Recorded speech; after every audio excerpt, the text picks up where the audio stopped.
வணக்கம். Welcome to வாங்க கதை படிக்கலாம். இன்றைக்கி நம்ம பார்க்க போகிற விக்ரமாதித்தன் கதை என்னன்னா, பேசா மடந்தை கதை.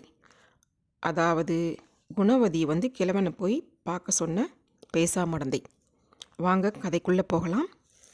இதுக்கு முன்னாடி உள்ள கதையை பார்க்கணுன்னு நினைக்கிறவங்க டிஸ்கிரிப்ஷனில் லிங்க் இருக்குது, அதில் போய் பார்த்துட்டு இந்த கதைக்கு வரலாம். ஓகே. பேசா மடந்தை கதை. அந்த நகரை வேடிக்கை பார்த்து கொண்டே விக்ரமாதித்தனாகிய கிழவன் வந்தான். அங்கே 10,000 தெருக்களுக்கு நடுவில் பேசாமடந்தையின் அரண்மனை இருந்தது. அதன் முதல் வாயிலில் ஆராய்ச்சி மணி கட்டப்பட்டு இருந்தது. அங்கிருந்து புறப்பட்ட அவன் கடைத்தெரு வழியாக வந்தான். ஒரு கடையில் பட்டி சிலருடன் சதுரங்கம் ஆடுவதை கண்டான். ஒருவரை ஒருவர் பார்த்த இருவரும் பிறர் அறியாமல் சைகை செய்து கொண்டனர். நகரின் ஒதுக்குப்புறமான இடத்திற்கு சென்ற கிழவன் தன் பழைய வடிவம் எடுத்து விக்ரமாதித்தன் ஆனான். சிறிது நேரத்தில் பட்டியும் அங்கு வந்து சேர்ந்தான். இதுவரை என்ன நடந்தது என்று இருவரும் விசாரித்து கொண்டனர். விக்ரமாதித்தனை அழைத்து கொண்டு தான் தங்கியிருந்த வீட்டிற்கு வந்தான் பட்டி. வீட்டிற்கு வந்தவுடன் வீட்டுக்கார கிழவியிடம், இவர் என் தமையனார், சில நாட்கள் இங்கே தங்குவார் என்றான். நல்லது, இங்கேயே தங்கட்டும், இருவருக்கும் சமையல் செய்கிறேன் என்று உள்ளே சென்றாள் அவள். கிழவி பார்க்க வேண்டும் என்பதற்காக விக்ரமாதித்தன் பொற்காசுகளை குவியலாக வைத்து எண்ணிக்கொண்டிருந்தான். வெளியே வந்த கிழவி, இவ்வளவு பொற்காசுகளா என்று வியப்புடன் கேட்டாள்.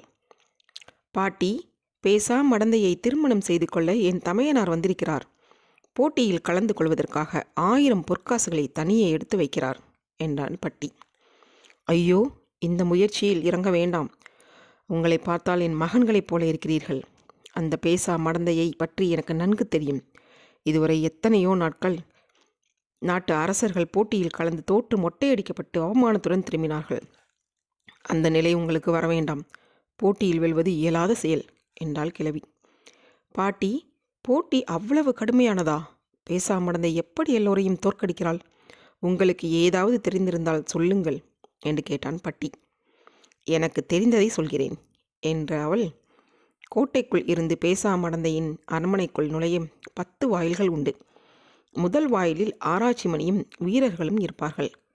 மணி அடித்ததும் வீரர்கள் வந்து 1000 பொற்காசுகளை பெற்றுக்கொள்வார்கள்.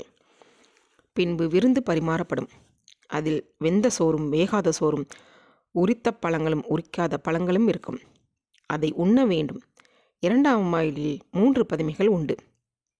அதில் ஒன்று முக்காலி போடும், இன்னொன்று வந்தவரை அதில் அமர வைக்கும், மற்றொன்று மொட்டையடிக்கும். இதை கடந்தால் 3ஆம் வாயிலில் 2 மல்லர்கள் இருப்பார்கள். மற்போரிட்டு அவர்களை வெல்ல வேண்டும். 4ஆம் வாயிலில் குரங்குண்டு, 5ஆம் வாயிலில் புலி உண்டு, 6ஆம் வாயிலில் யானை உண்டு, அவற்றையும் வெல்ல வேண்டும். 7ஆம் வாயிலில் பெரிய கிணறு உள்ளது. அதை தாண்டி சென்றால் 8ஆம் வாயிலில் சேறு நிரம்பிய வாய்க்கால் இருக்கும். அதில் இறங்கி நடந்தால் அங்கே நத்தை ஓட்டில் தண்ணீரும் ஓலை சுருளும் இருக்கும். அந்த தண்ணீரை கொண்டு கால்களில் ஒட்டியிருக்கும் சேற்றையெல்லாம் தூய்மையாக கழுவ வேண்டும். நத்தை ஓட்டில் பாதி நீர் மீதி இருக்க வேண்டும். 9ஆம் வாயிலில் வழுக்குகின்ற பளிங்கு மண்டபம் உண்டு. அதில் யார் சென்றாலும் கீழே விழுந்து மண்டையை உடைத்துக் கொள்வார்கள். 10ஆம் வாயிலில் இருள் நிறைந்த 1000 மண்டபம் உள்ளது. அதில் போகும்போது தூண்களில் தலை இடித்து இறந்து போவார்கள். 10 வாயில்களையும் கடந்தால் பேசாமடந்தையின் அரண்மனை வரும். அங்கே ரத்தினங்கள் பதிக்கப்பெற்ற அழகான மண்டபம் ஒன்று இருக்கும். அதன் நடுவில் 5 பொன்னால் செய்யப்பட்ட கண்ணை கவரும் கட்டில் ஒன்று இருக்கும். அந்த கட்டிலின் தலைப்பக்கம் கால் பக்கம் அறிந்து அமர வேண்டும். தவறுதலாக மாறி அமர்ந்தால் ஒரு பதுமை தலையில் சாண நீரை ஊற்றும். இன்னொரு பதுமை முகத்தில் கரும்புள்ளி செம்புள்ளி குத்தும். தலைப்பக்கம் சரியாக அமர்ந்தால் ஒரு பதுமை நிலை கண்ணாடியை காட்டும். இன்னொரு பதுமை சந்தனம், ஜவ்வாது போன்ற வாசனை பொருட்களை பூசும். 2 பதுமைகள் விசிறி கொண்டு வீசும். சில பதுமைகள் நாட்டியமாடும். அதன் பிறகு பேசாமடந்தை பல ஏமாற்று வித்தைகள் செய்வாள். அன்று இரவுக்குள் எப்படியாவது அவளை 3 முறை பேச வைக்க வேண்டும். இந்த முயற்சிகளில் ஏதேனும் ஒரு தவறு நடந்தாலும் தோல்வியடைந்து திரும்ப வேண்டியதுதான் என்றாள். பாட்டி, பேசா மடந்தையை பற்றி ஒன்றும் சொல்லவில்லையே என்று கேட்டான் பட்டி. பேசா மடந்தை போன்ற பேரழகி 7 14 உலகத்திலும் கிடையாது. அவள் தந்தை பஞ்சசேனாபதியும் தாய் அமிர்தமோகினியும் செய்த தவத்தின் பயனாக இறைவன் அருளால் தோன்றியவள். அவள் அழகை யாராலும் வர்ணிக்க முடியாது. சகல கலைகளிலும் வல்லவளாக விளங்குகிறாள். தோற்ற அரசர்களிடம் இருந்து இதுவரை 6 கோடி பொற்காசுகள் திரட்டியுள்ளாள். உங்கள் முயற்சியை கைவிட்டு ஒழுங்காக ஊர் போய் சேருங்கள் என்றாள் அவள். பாட்டி, எங்களுக்கு நல்லதே சொன்னீர். இவ்வளவு கடினம் என்பதை அறியாமல் போட்டியில் கலந்து கொள்ள இருந்தோம். இனி எங்கள் ஊர் செல்கிறோம் என்று இருவரும் புறப்பட்டார்கள். பிறகு விக்ரமாதித்தனும் பட்டியும் வேதாளத்தை உடன் அழைத்து கொண்டு கோட்டையின் முதல் வாயிலை அடைந்தார்கள். அங்கிருந்த ஆராய்ச்சி மணியை அடித்தான் விக்ரமாதித்தன். வெளியே வந்த கணக்கனிடம் 1000 பொன் கொடுத்தான். விருந்து பரிமாறப்பட்டது. விக்ரமாதித்தனை பார்த்து பட்டி, வெந்ததையும் முறித்ததையும் நீங்கள் சாப்பிடுங்கள், வேகாததையும் முறிக்காததையும் என்னிடம் தந்துவிடுங்கள் என்றான். அப்படியே விக்ரமாதித்தனும் செய்தான். அதற்குள் கணக்கனுடன் இனிமையாக பேசி அவனை நண்பனாக்கி கொண்டான் பட்டி.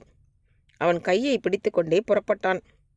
அவனும் பட்டியும் விக்ரமாதித்தனும் 2ஆம் வாயிலை நெருங்கினார்கள். வேலையாள் ஒருவன் ஏதோ வேலையாக அங்கு வந்தான்.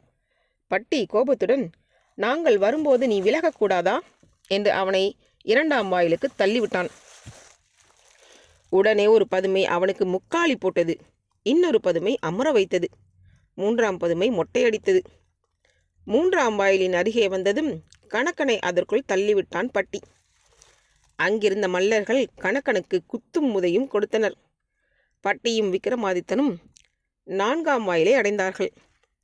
அங்கிருந்த கருங்குரங்கின் முன் வேகாத சோற்றை வைத்தான் பட்டி.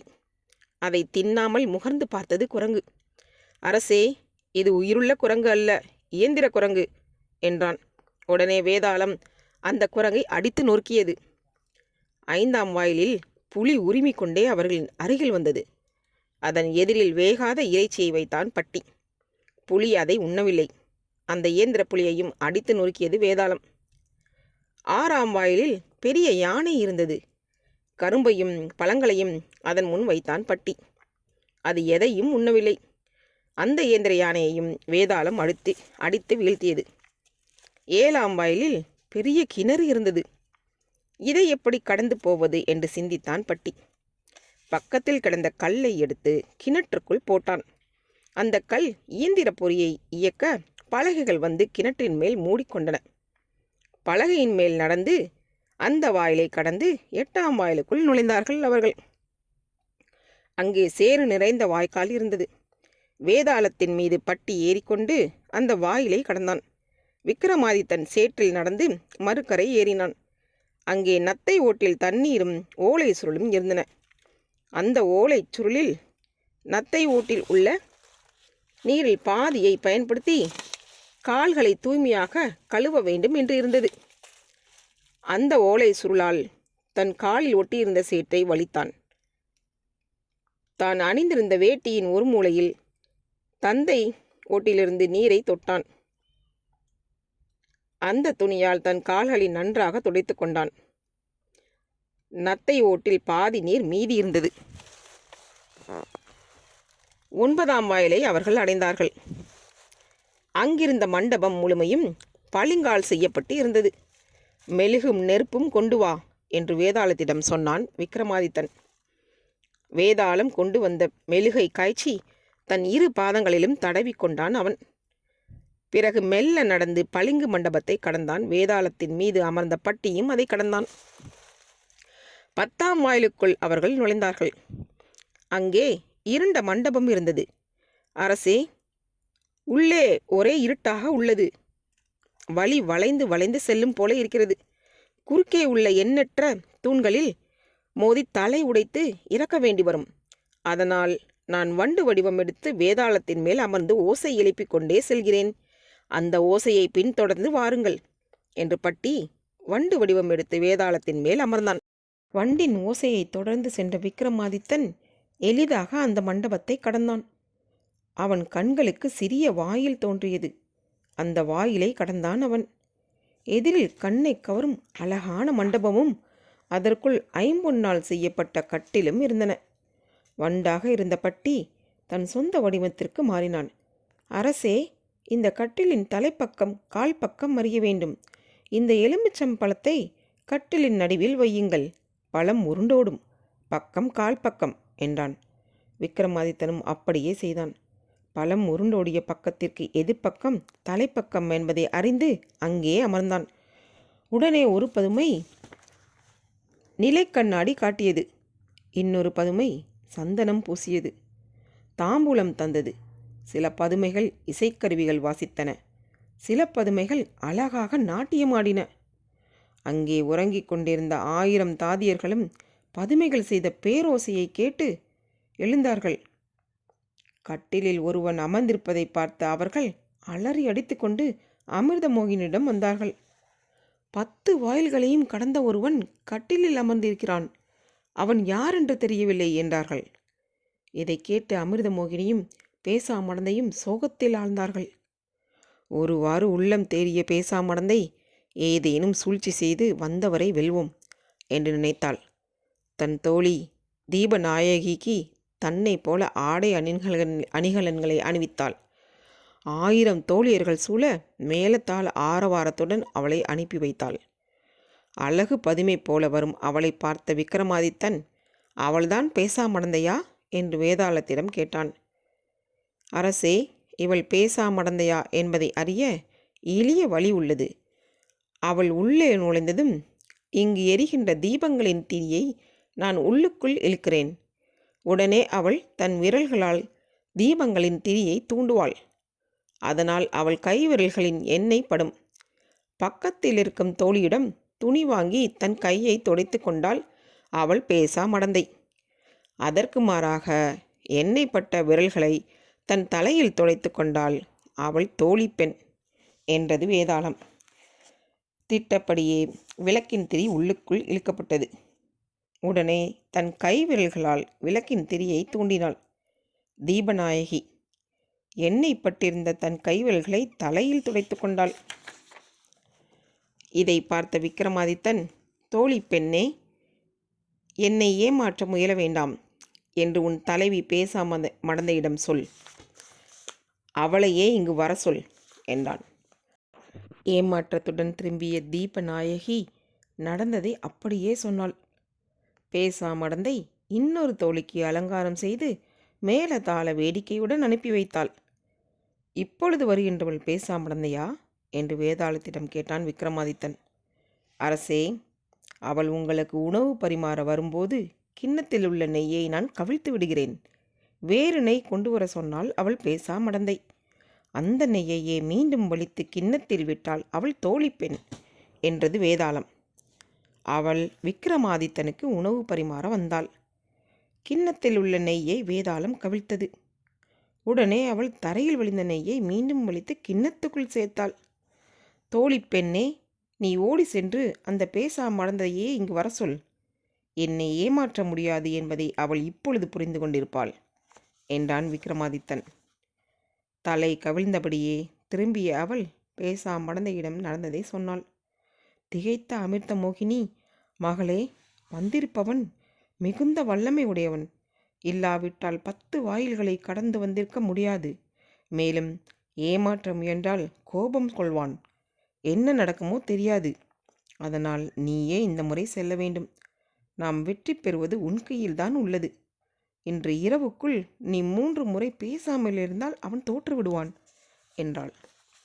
பிறகு அமிர்தமோகினி 4 தாதிகள் சூழ மண்டபத்திற்கு வந்தாள். விக்ரமாதித்தனை பார்த்து, வீரரே, போட்டி விதிகளில் ஒன்றை தவிர எல்லாவற்றிலும் வெற்றி பெற்று விட்டீர். பொழுது விடுவதற்குள் என் மகளை 3 முறை பேச வைக்க வேண்டும். அப்பொழுதுதான் உமக்கும் என் மகளுக்கும் திருமணம் என்றாள். அப்பொழுது தோழியர்கள் அவன் எதிரில் ஒரு கட்டிலை கொண்டு வந்து வைத்தனர். அழகே வடிவான பேசாமடந்தை எந்த ஒப்பனையும் இல்லாமல் எளிய உடை அணிந்து அங்கே வந்து அமர்ந்தாள். விக்ரமாதித்தனுக்கும் பேசாமடந்தைக்கும் நடுவே திரைசீலை கட்டினார்கள். பேரழகியே, பேசாமடந்தையே, எல்லா போட்டிகளிலும் வென்று இங்கே வந்து நீண்ட நேரமாகிறது. உன் இனிய குரலை கேட்க ஆவலாக உள்ளேன். என் உள்ளம் மகிழ ஏதேனும் பேச மாட்டாயா என்று அன்புடன் கேட்டான் விக்ரமாதித்தன். தன்னை பேச வைக்க முயல்கிறான் என்பதை உணர்ந்தால் பேசாமடந்தை ஏதும் பேசாமல் அமைதியாக இருந்தாள். எப்படியும் அவளை பேச வைக்க வேண்டுமே, என்ன செய்வது என்று சிந்தித்தான் அவன். ஏதேனும் கதைகள் சொல்லி அவளை பேச வைப்போம் என்று நினைத்தான். வேதாளத்தை திரைசீலைக்குள் புகுந்து கொள்ளுமாறு செய்தான். பிறகு அவன், திரைசீலையே, பேசாமடந்தையோ பேச மறுக்கிறாள். எனக்கோ தூக்கம் வரவில்லை. பொழுது போக வேண்டும். நீயாவது ஒரு கதை சொல்லேன் என்றான். உடனே திரைசீலை படப்படவென்று அடித்து கொண்டது. அரசருக்கெல்லாம் அரசரே, என்னையும் ஒரு பொருட்டாக மதித்து கதை சொல்ல சொன்னீர். நான் பட்ட கதை சொல்லவா, கெட்ட கதை சொல்லவா என்று கேட்டது. நீ பட்ட கதையையும் கெட்ட கதையையும் முதலில் சொல், அதன் பிறகு பழைய கதையை சொல்லலாம் என்றான் அவன். அரசே, நான் சிறு விதையாக இருந்தேன். நிலத்தை உழுத உழவன் ஒருவன் என்னை அதில் விதைத்தான். அப்பொழுது மழை பெய்ய நான் முளைத்தேன். பிறகு நான் பருத்தி செடியானேன். பூ பூத்து காய் காத்து பஞ்சானேன். பஞ்சான என்னை அவன் பெண்களிடம் விற்றான். அவர்கள் என்னை ராட்டையிலிட்டு நூலாக நூற்றார்கள். இது நான் பட்ட கதை. நூலாக இருந்த என்னை நெசவாளி ஒருவன் வாங்கி துணியாக நெய்தான். துணியாக இருந்த என்னை பேசா மடந்தையின் தாதிகள் விலைக்கு வாங்கி தையல்காரனிடம் தந்தார்கள். அவன் என்னை தாறுமாறாக கிழித்து பிறகு ஒன்றோடு ஒன்று பொருத்தி வளையங்கள் வைத்து தைத்தான். வளையங்களிடையே கயிறு கொடுத்து என்னை திரைச்சீலையாக இங்கே மாட்டியிருக்கிறார்கள். இது நான் கெட்ட கதை. மூச்சுவிட முடியாமல் துன்பப்பட்டு கொண்டிருக்கும் என்னால் கதை சொல்ல முடியுமா என்று கேட்டது அது. திரைசீலை பேசுகிறதே, என்ன அதிசயம்! அது சொல்லும் கதையை கேட்போம் என்று நினைத்த பேசாமடந்தை தோழிகளுக்கு சைகை காட்டினாள். குறிப்பு உணர்ந்த அவர்கள் திரைசீலையை அவிழ்த்து கீழே போட்டார்கள். விக்கிரமாதித்தனும் பேசாமடந்தையும் ஒருவரை ஒருவர் பார்த்து கொண்டனர். திரைசீலையே, அன்பு நிறைந்த பேசாமடந்தை உன் துன்பத்தை தீர்த்து விட்டாள். இப்பொழுதாவது கதை சொல்ல மாட்டாயா என்று கேட்டான் விக்கிரமாதித்தன். திரைசீலை கதை சொல்ல தொடங்கியது. திரைசீலை சொன்ன கதையை நம்ம அடுத்த வீடியோவில் பார்ப்போம். அந்த கதையின் பெயர் ருக்மணியின் கதை. அதுவரைக்கும் உங்களிடமிருந்து விடைபெறுவது தீபா. நன்றி, வணக்கம்.